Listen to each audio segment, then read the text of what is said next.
sorry, no. It's taking advantage of the fact I'm the first one here. Actually, I don't know whether to look at the camera or Okay, perfect. All right, can I get your contact? it's my name at gmail.com. All one word, or dot? Sure. Oh, does it? yes, I do.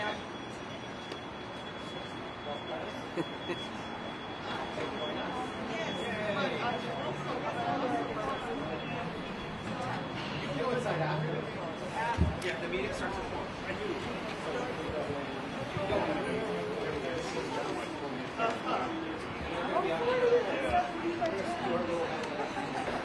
Ever since I was a kid, I've been interested in politics. I wanted to study.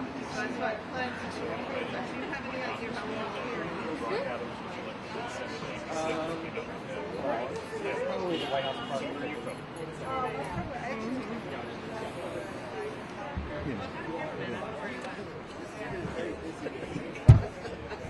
Welcome, welcome.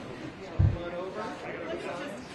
Grab a spot. How you doing? I was at USA. Hey, how are you? John Public Citizen. Well, let me tell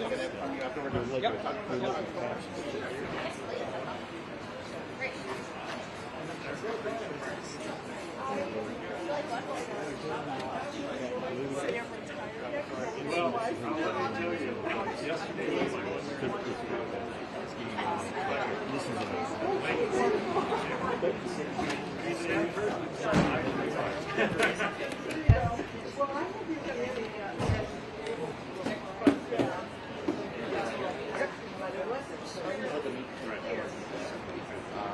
easiest question.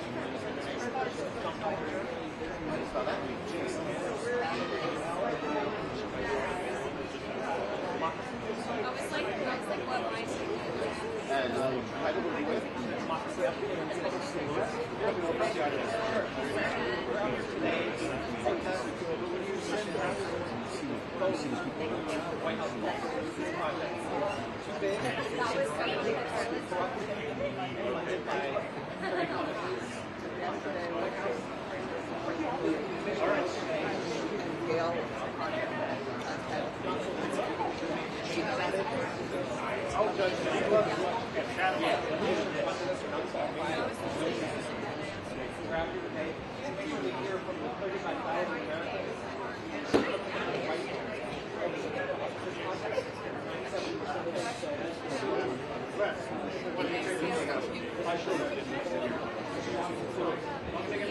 More about this, when did it start?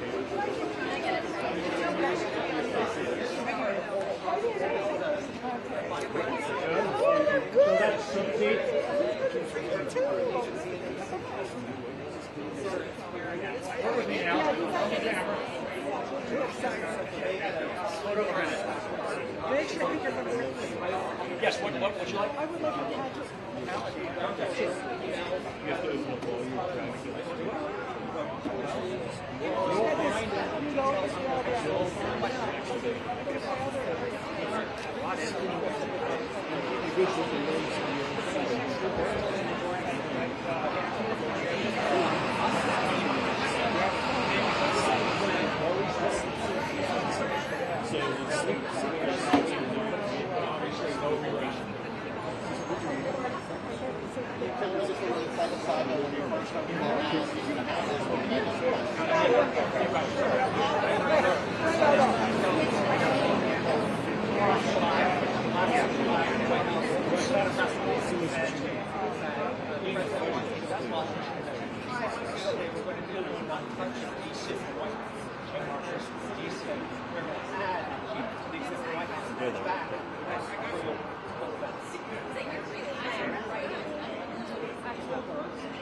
Fundraising, that's sort of what we first thought to do, that this was should be a vehicle for corruption.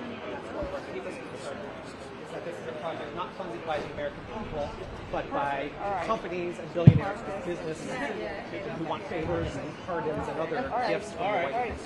And I will be in Just a touch. conduit for their money to go to the president and his cronies who could potentially give them those money. So they held a fundraising dinner. They had invited those companies and billionaires to pony up to the bar. The president thanked them for their $400 million in donations. And we're talking about Microsoft, Google, Ripple, Palantir, defense contractors, tobacco companies. I mean, these are companies that want and have gotten things from the government. And then a week after that fundraiser,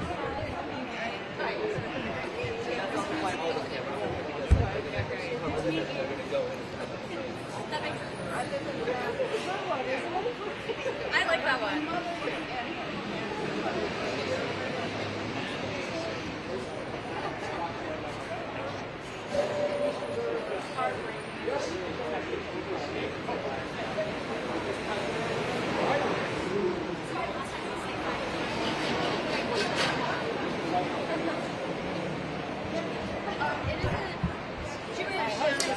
Justice organization started in 1900 actually for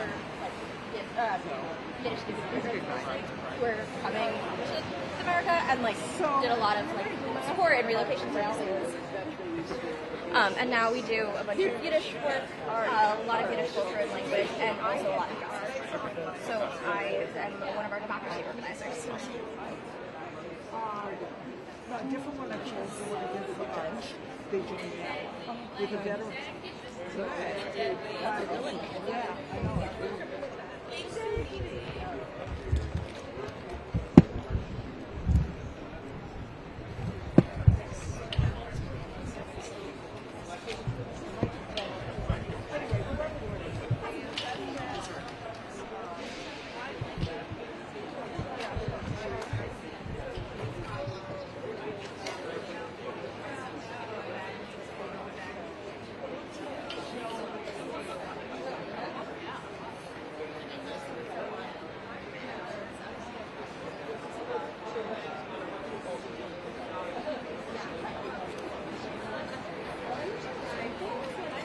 I've been paying attention to things are taking so much faster than I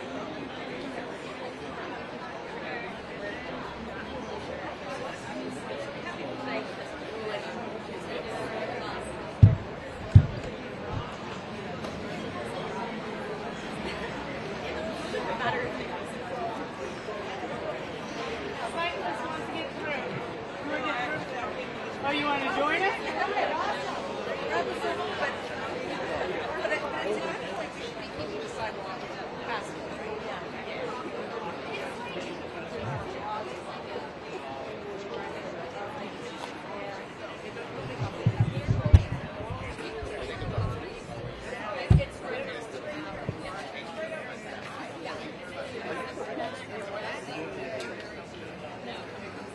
You guys need to get live.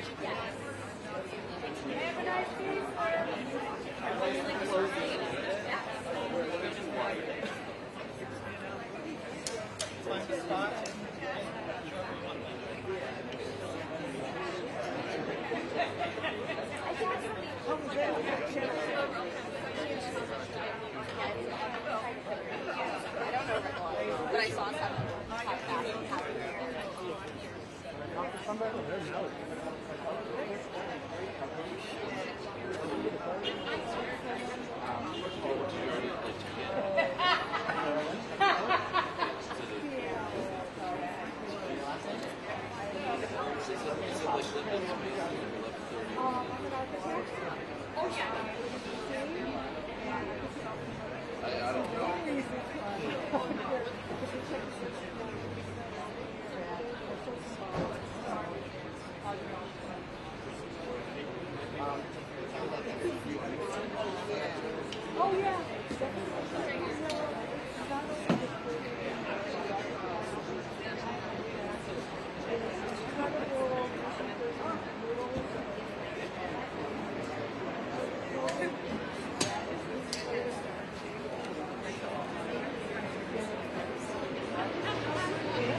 Yeah.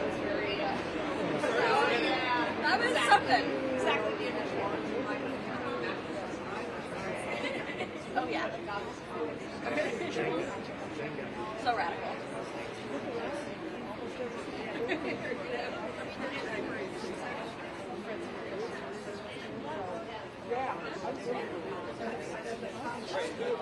Where do I have this reading comments?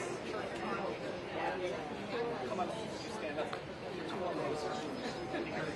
Also, I have reading comments. That's not too much. I think you're comfortable.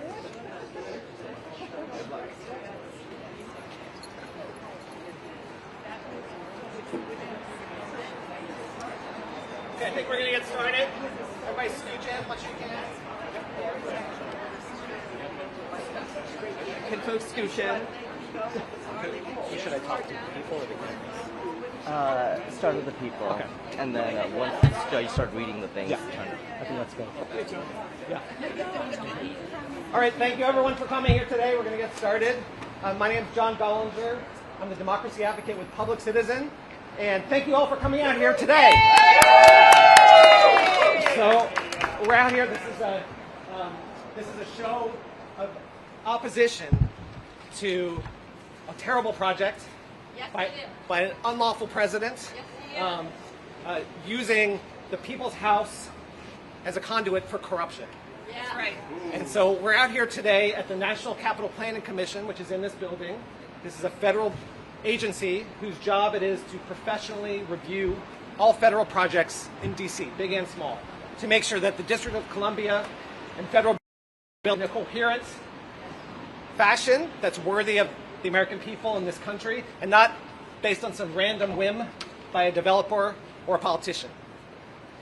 Unfortunately, this commission has been hijacked politically by the president. He installed 3 of his cronies to run this commission. Will Scharf, who's the president's staff secretary, the guy that hands him executive orders, has no real planning experience, which the law requires, is the chair of this commission since last summer. They fired someone who had all the credentials in the world to put him in their place. James Blair, who's the deputy chief of staff at the White House, his main job is running the politics for the president. He's in charge of the midterm strategy. He pushed through the big, beautiful bill. He has a lot of political credentials. I scoured his record and didn't find a single planning credential. And when asked what they were, he said nothing. And Stuart Levenbach, who's a trained, I think it's a marine ecologist or biologist, and has been working in the President's Office of Management and Budget, and definitely has policy experience, but not a whit of planning experience. These are the people who are now in charge of this and other projects that are supposed to be professionally designed and professionally done. So what I've done today, what we're here today really to showcase, besides that this vote is a joke, is that the American people have weighed in on this project and they hate it. This commission opened the door a couple months ago and asked the American people what they thought of the White House Ballroom project that President Trump is pushing. 35,000 of them sent comments, emails, postcards, handwritten letters, drawings, creative art, poetry. We're going to read a few of those for you here today. But I printed them out to show that about a 6-foot tall stack of these comments, and 97% of them are opposed to the Ballroom project. So put it another way, a few people support this project in this country. 3% of Americans who cared to write said they were for it, and that's fair. But the vast majority of Americans took a look and said it stinks. This commission has not listened to the American people if they vote for this project here today. What we're calling on them to do is to read the comments and listen. So let's read a few of them for you here today. Who do I have that's lined up to read one? Why don't you start?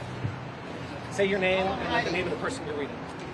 My name's Jetty Winsink, and this is from As loud as you can. Reverend Kathy Duho, 10/22/25. Dear Commissioners, Louder. may I remind you of your job to protect and enhance the resources of our capital, including the White House. You need to stop the demolition and construction until a proper and legal process of review has happened. Please protect the property that belongs to all of us, which we hold sacred and have placed in the trust of you and others.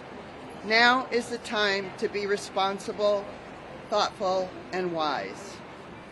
Who else do I have lined up to read one? Okay, do it. Quick, it's a quick one. This is from Nancy DeBratz Louder. from. Shout. Okay. Yell it out. This is from Nancy DeBratz from Richfield, Minnesota. I definitely have an opinion on the White House changes. I do not think any president should be able to change anything in the White House without permission. Not only is this a historical landmark, it is the people's house. It was designed to be a modest home for our president. He and his family are our tenants, not owners. I would like the West Wing to put back the way it was. The interior should have updated plumbing and electric work and ADA accessibility. Whatever redesign is needed, it should be done by your commission, not the president. A ballroom should definitely not be added. Maintain the footprint, please. I understand incoming presidents redo the Oval Office, but I assumed, perhaps in error, that they had some strict parameters to what could be done. I am horrified that he sent the Resolute desk out for refinishing. We can but hope when it returns it has not been gilded. You must assert yourselves and take control of this disaster. Thank you. Thank you. Thank you. So I want to show you what we're talking about here.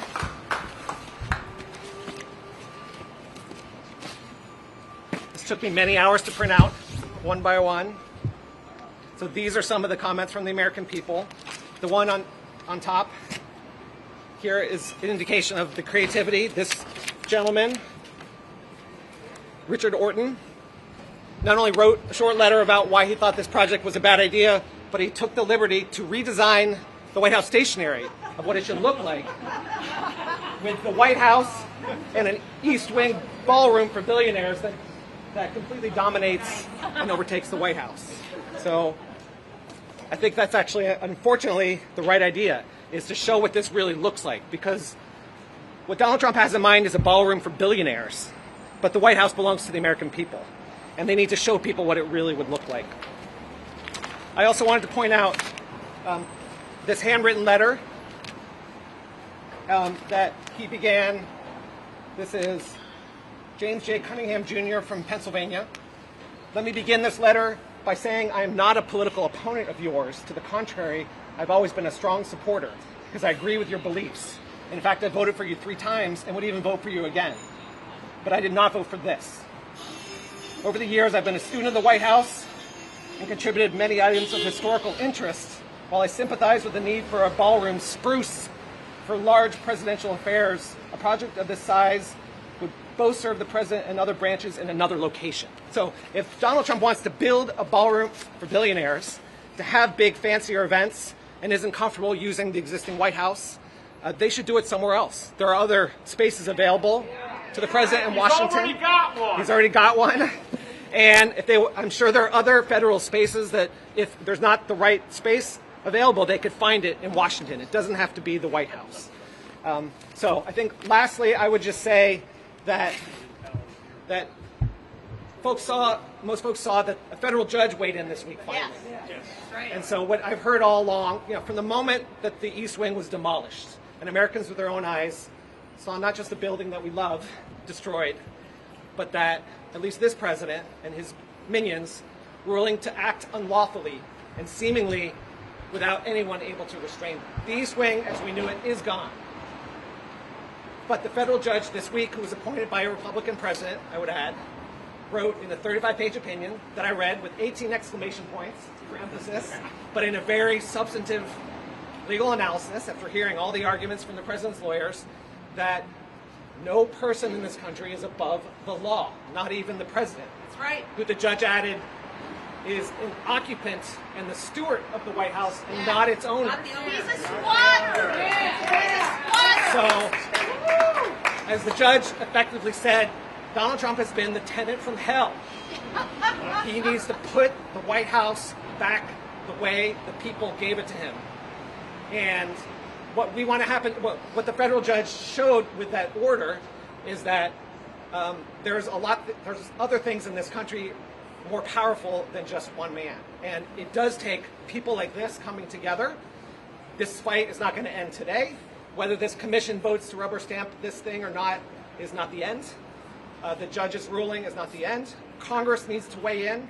And what this shows, I think more than anything, is that the White House, as a symbol of this country, is worth fighting for, and the American people are going to do it. So thank you for being here.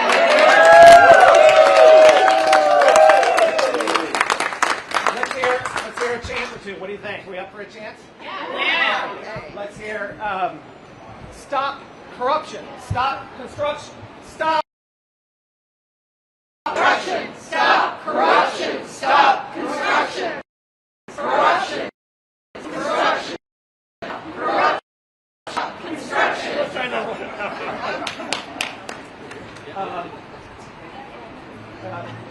Hands off the people's house. Hands off the people's house. Hands off the people's house. Hands off the people's house. Hands off the people's house. Hands off the people's house. Hands off the people's house. And one more, because there are some signs here.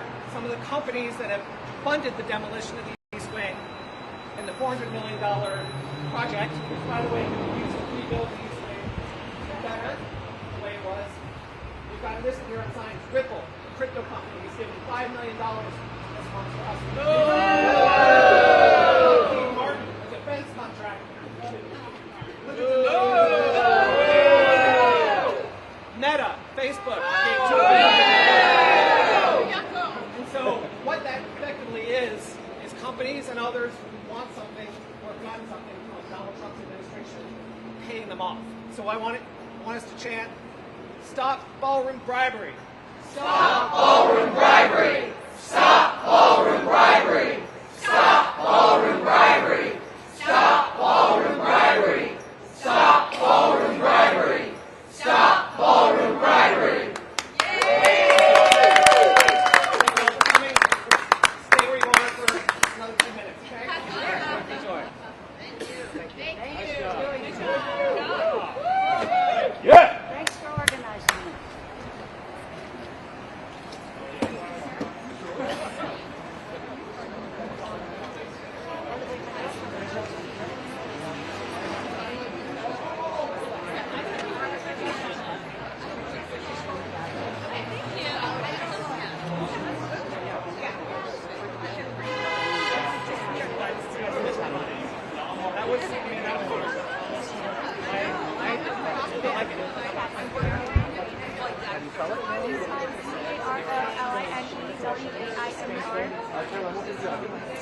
We are expressing one of the reasons that this vote to approve this today is not legitimate is that the 3 commissioners Trump appointed are not qualified. The law that created this commission says you have to have the president's appointees have to have planning experience in regional or city planning. None of the president's 3 appointees have real legitimate planning experience. James Blair, who's the deputy White House chief of staff, I think people who cover the White House knows, lots of experience in politics.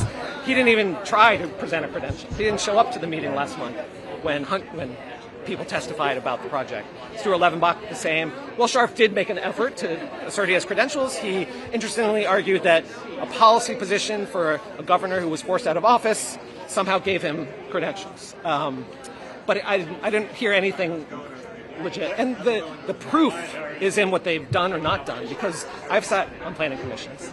The point, and plenty of people have, probably some people here, the point is that you don't just listen and then vote the thing you were going to do in the first place. You actually make changes. You make changes or suggestions. You hear from an architect or developer. You think about what they've said. You ask real questions. And usually they come back and make changes to make the project better. So if they were qualified, they would actually be trying to improve the project, not just rubber stamp it. And that's the shame for the staff of this commission, people who serve, the other people who serve, and folks who believe in a real planning process, is that they're sort of making a mockery of what this commission is really supposed to do. Could you launch a lawsuit on the fact that they don't have credentials, as you say? I think we'll see what they do today. So what I called on Sharf, Blair, and Levenbach to recuse themselves from this vote, and then to resign from the commission. And the president can definitely find qualified planning people. Donald Trump, the first time around, appointed people here that, as far as I know, were plenty qualified. So we'll see what they do today. If the 3 of them vote for this project and those votes push this thing through, I think they make it very legally vulnerable to challenge. I would also add just a new development in the last few days. You folks may have seen that, I think it was Sunday on Air Force One, Donald Trump held up new images of the project with dramatic changes. The staircase to nowhere was gone. other changes. So the project has actually changed physically since they calendared this meeting. They didn't present this new project with a legitimate legal required notice for this meeting today. So I also would suggest that if they vote to approve a project that wasn't actually calendared today, they're putting themselves in legal jeopardy that way too. Would they have triggered another public comment if with the new designs? Exactly. So yeah, it restarts the process. It should. Well, it doesn't have to take forever. I mean, any project of this magnitude should take a year or two. Right. I think any planning professional would say 3 months is a joke. So that indicates how how little they care about the process. And until the judge weighed in, I think probably Donald Trump and his people, maybe his lawyers told him they could just ram this thing through. They could do this for show and could say we tried. And but I think. I mean, these comments have exposed that that's not really what people are buying, and then the judge threw that out the window. So yes, they would have to do another 30-day comment period. Mm-hmm. So I think theoretically they could say, we'll calendar this for next month's meeting, we'll give people a chance to weigh in, we'll let public testify, and then we can vote on a new revised project. They could do that.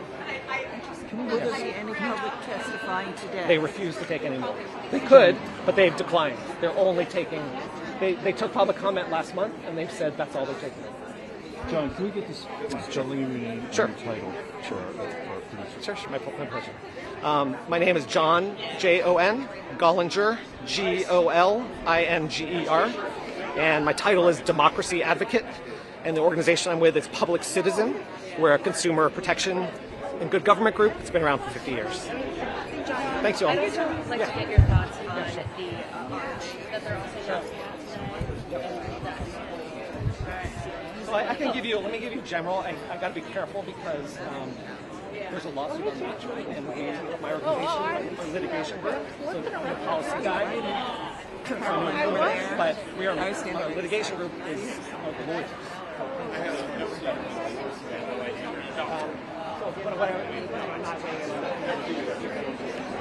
Number one, that ultimately worried. Like Robert Wright, with his awesome things.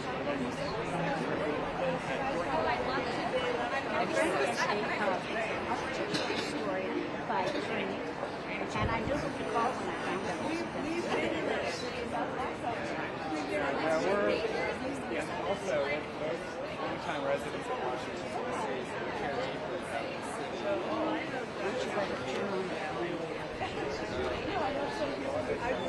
Yeah.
I consider myself a dating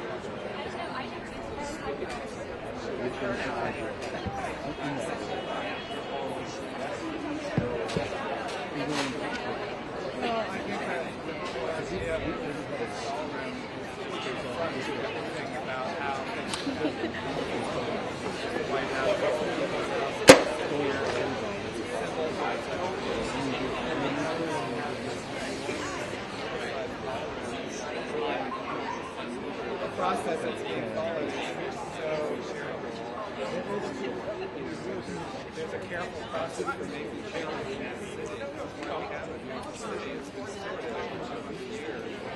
Design review process, it's just a sham. no background in architecture or light professions that are going to affect all of us in the United States.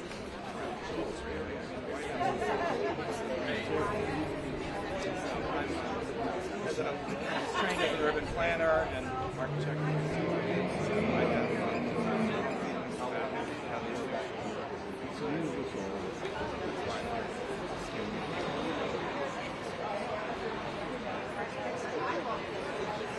Yeah, I worked for the National Park Service for my entire career. That's what they do. They're the steward of most historic properties in this country.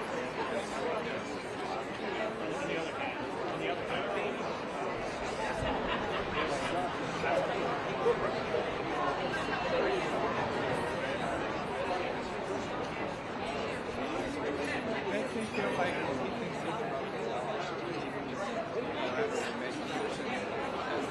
said at the center, he's attended. He's not given the authority to unilaterally decide that the White House is a historic site for all of the American people.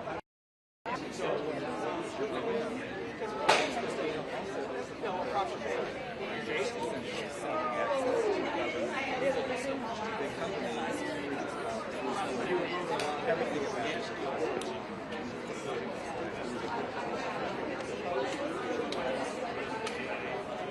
I think it's very early. I was thrilled with the judges last week about initiating Congress.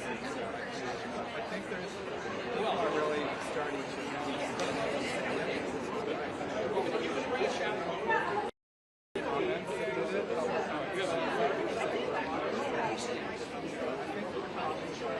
a protest like this just, makes it real.